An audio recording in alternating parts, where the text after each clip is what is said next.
Thank y'all so much for being here. I sure wish we were here talking to each other under different circumstances. But considering the circumstances, I'm glad we have the opportunity to be here to help you and help your families and help you rebuild your homes, which is what this is all about. Before I get into some of the details about that, I want to introduce several people to you here today. One is your state representative, West Verdell. Why don't you stand up real quick?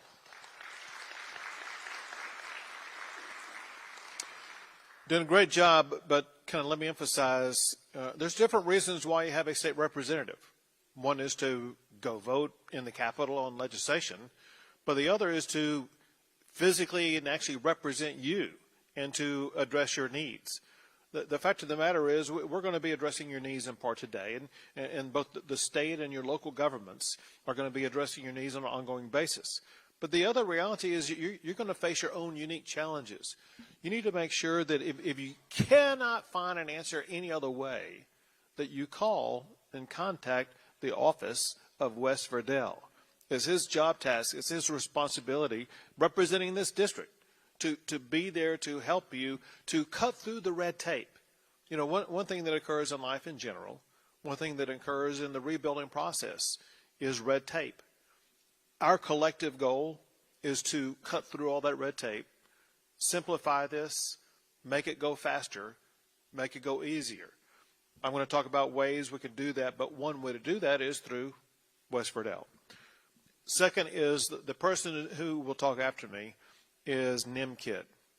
Nim Kidd is the chief of the Texas Division of Emergency Management. That's a long title. Let me tell you a little bit more about it. So the state and every state in the United States has a division or agency in charge of responding to emergencies. It could be tornadoes, floods, hurricanes, fires, all kinds of things. And that's what his job is. His job is to be in charge of that operation for the entire state. And under him are a large workforce of people who assist to ensure that the needs of everybody affected by a tragedy, affected by a disaster, are met. And he has with him, I hate to front run you on this, but he has with him here today several people who work in the Division of Emergency Management. If y'all would please stand up and let us see you. They are standing up. They're rim.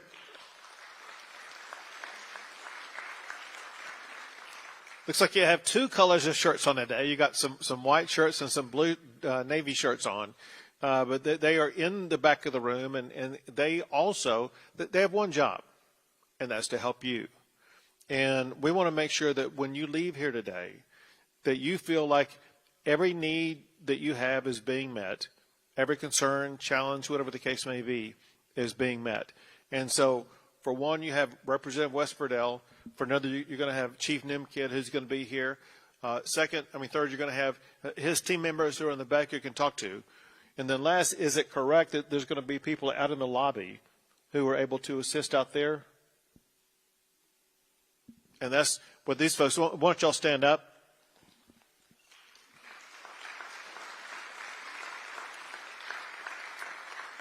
So we almost have as many people here to help as we have people here to help. And those are good numbers because we want to make sure that your needs are addressed. Let me tell you about that, but let me mention one other thing first. This is the worst flood in the history of Texas as it concerns the loss of life, definitely. And we're still working to address those concerns as well as continuing to search for two remaining people who are still lost. But we know the magnitude of the devastation that has occurred to this community.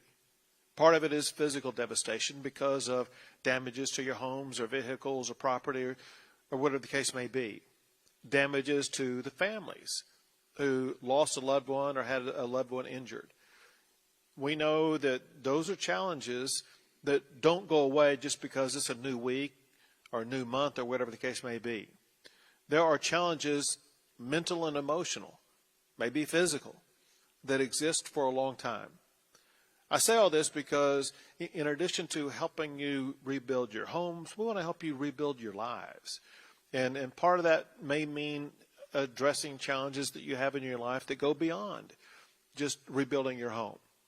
Know that there are resources available for you as we help you personally, individually. And it could be kids in your family or whatever the case may be. We want to make sure that you know you have support here. You don't have to go looking for it. You don't have to go paying for it. It is available for you constantly as you go through the process of rebuilding your lives.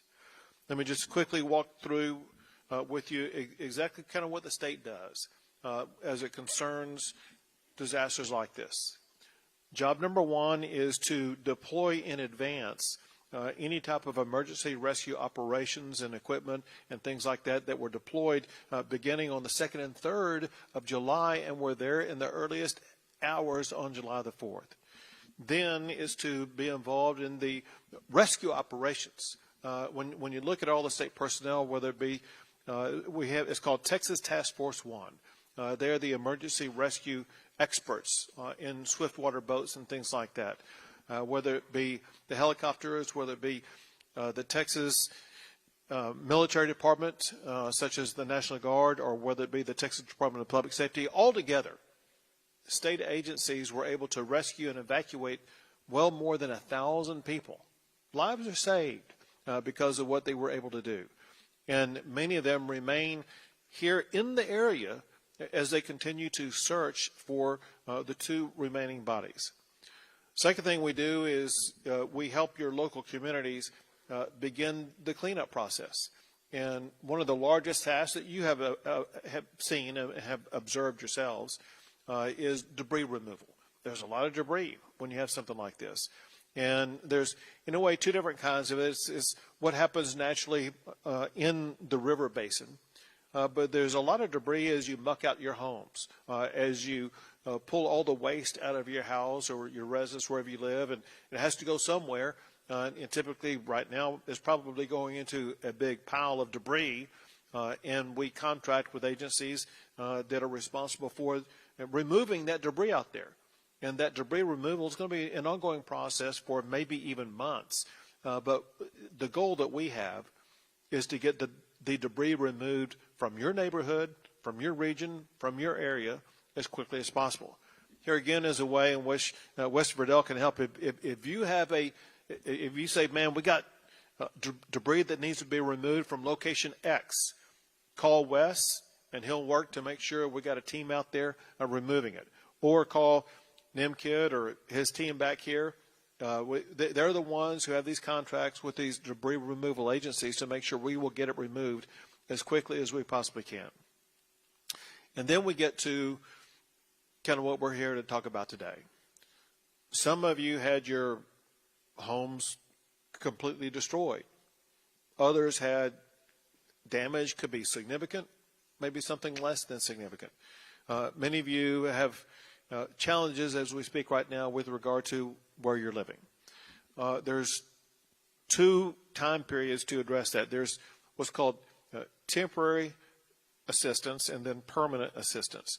On the temporary side, it could be immediate lodging. Some of you may be in a hotel, some of you may be in Airbnb, some of you may be living with somebody else, whatever the case may be. We want to make sure that while your home is being rebuilt, that you have a place to live, and that place where you're living is paid for. There are resources to pay for that. Many, if not most of you, have already signed up for FEMA.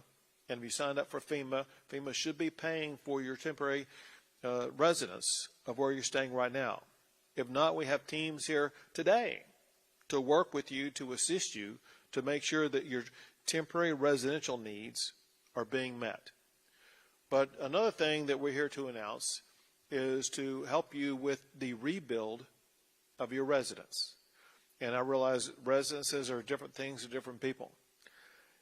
One type of residence where people were staying is RVs. And I don't know if there's anybody here who was staying in an RV or not. I do want you to know, I couldn't tell if you were raising your hands or not, but I do want you to know that there separate from what we're working on today, there is an organization called Samaritan's Purse that is paying for the RV of everyone who lost an RV. And so if there's anybody here who lost an RV, I want you to be sure and talk to NIMKID. When we're done talking, we're going to come down here to the floor. But if you're in an RV, I want you to make sure you talk to NIMKID to make sure that we're coordinating with you in a way that needs to be done. Because you're here means that separate from Samaritan's Purse, they're going to be getting a check today, which is really the last thing I want to mention. Everybody here is getting a check today, a substantial check. And this was intended to make sure money got into your hands as quickly as possible. I want to tell you where it's coming from. I'm going to talk to you about several different sources. So many of you are familiar. There was a fundraising benefit concert put on by George Strait as well as a bunch of other performers. And they had a goal. Their goal was to help you get back into your homes as quickly as possible, cutting through all the red tape that typically exists. And to help you understand by contrast, when we're dealing with a hurricane, we're going through FEMA in the long term, and then we're going through HUD in the long term, and it can take several years before people are able to get back into their home. What our goal is to have it take several weeks or several months, not several years. And that was the mission not just of George Strait, but the entire group. I want you to know that the name of the group that's in charge of this is called Vaqueros del Mar. And this is the group that represents all of the entertainers who are part of this benefit concert. And they collectively wanted to make sure that you got relief directly from them with a check in your hand today to help you along your way, knowing that a primary issue you're dealing with is making sure you're going to have your home rebuilt and you're going to be able to get back into it as quickly as possible, knowing also that there are other losses that you have. Think of everything that was in your home, ranging from food to appliances, like it could be a washer, dryer, refrigerator, whatever the case may be, or it could be clothing, all kinds of things that would have been in your house that, for one, you lost, but that cost money. And you need financial assistance to replace that.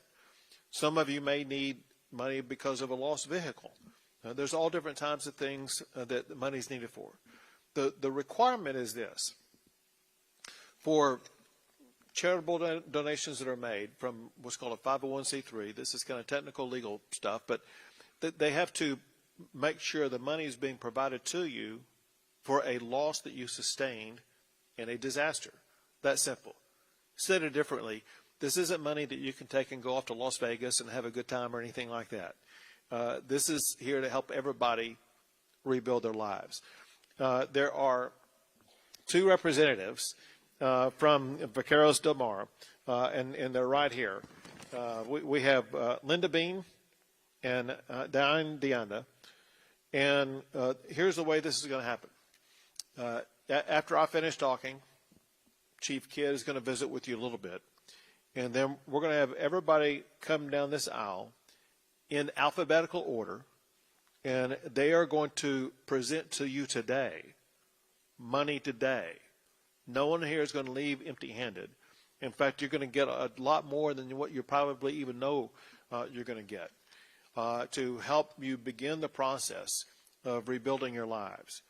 Knowing also that the amount you're getting today is to help kickstart that process. The reality is some of you have incurred a loss that may be like $5,000 or $10,000 or $15,000. Some of you had total devastation that may be over $100,000. What this organization is, their goal is to make sure every single one of you is going to have 100% of the money that you need to completely rebuild your home. And so this is not the last check that you will get unless this fully provides all the resources you need to rebuild. If you need more in the rebuilding process, know that it's their expectation, and it should be your expectation, that you're going to be able to come back and get additional funds to complete the rebuilding of your home.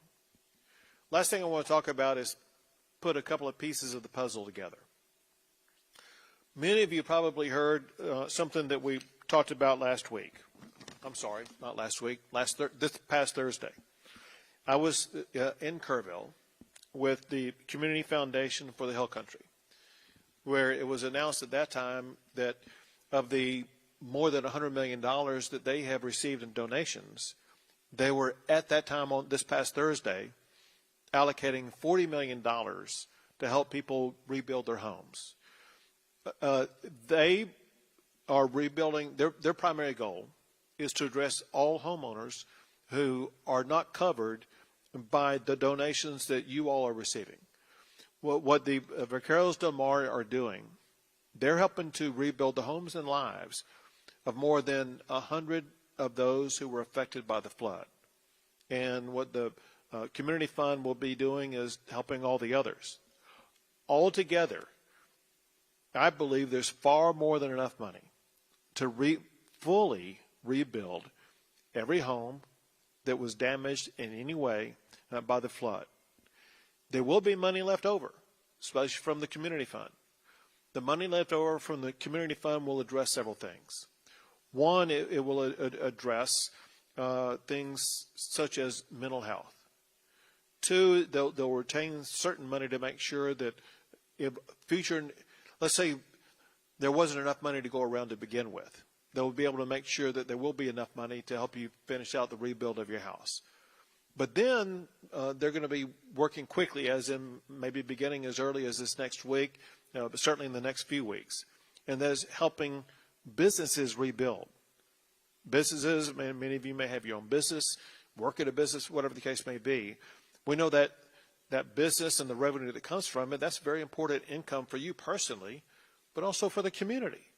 And so all of us want to work together to make sure that we're building homes and we are rebuilding businesses at record pace. You got to know this. The speed with which this is happening has never happened before. The more money is getting to more people faster than ever before. And we're proud to be able to help you along that process. And so there'll be other questions that will arise. And again, I'll be here. Chief Kidd will be here. You got people rimmed around the rim in the back and on your side over here to help answer any and all questions that you may have. Our goal is to help you rebuild your lives as quickly as possible. Now, Chief Kidd. Check your phone.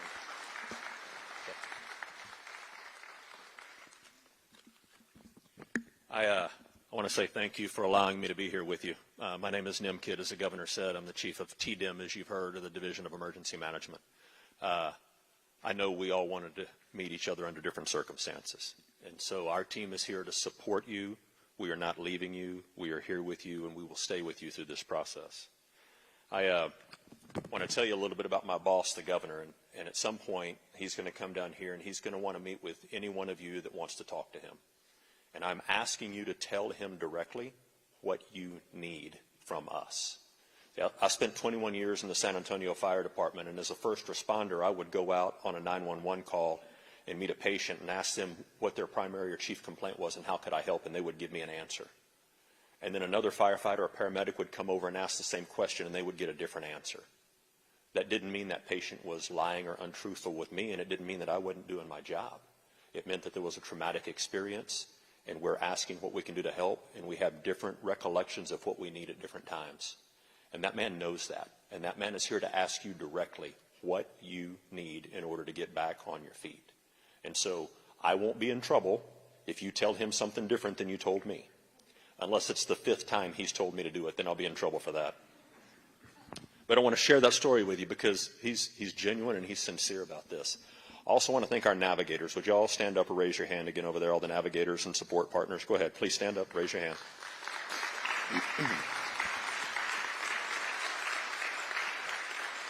They are our delegates. They are our surrogates. They are your one-stop shop because there are so many organizations that want to help you. And I know many of you have filled out applications for those organizations, 5, 10, 12 different applications. How many? Same information over and over again. So what the navigators are here to help you do is to navigate through that process to be your one point of contact to help get you what you need. If your navigators are not being responsive or not reaching out, our team wants to know that, because there are so many people here that want to help. But out of the resources that were in the lobby, I think you met earlier, the Endeavors Foundation, Samaritan's Purse, Salvation Army, Red Cross, Hill Country Mental Health Services, Global Empowerment Mission for financial assistance, Community Council of South Texas for financial assistance, and then Texas Health and Human Services Commission. And so that's just a small part of the folks that are here ready to support and help you. FEMA also is working really hard to help. They've put almost $30 million on the streets. The challenge is you do a lot of paperwork with them, and it takes a long time, and it's never the amount of money that you need. And because it is government money, it's taxpayer dollars, it's very finite or limited in what you can do with it. And I just want to say that's why I am so grateful for the Vaqueros del Mar, for George and the other performers that raised these funds and put this together, because these funds are directly to you and for you. And I've worked with a lot of nonprofits over the years, and a lot of them keep an administrative fee or they hold back money to pay for the business into the business. 100% of the money raised by George and those other performers in this benefit is going through them to you and your neighbors. And I think they deserve a round of applause for that. That's huge.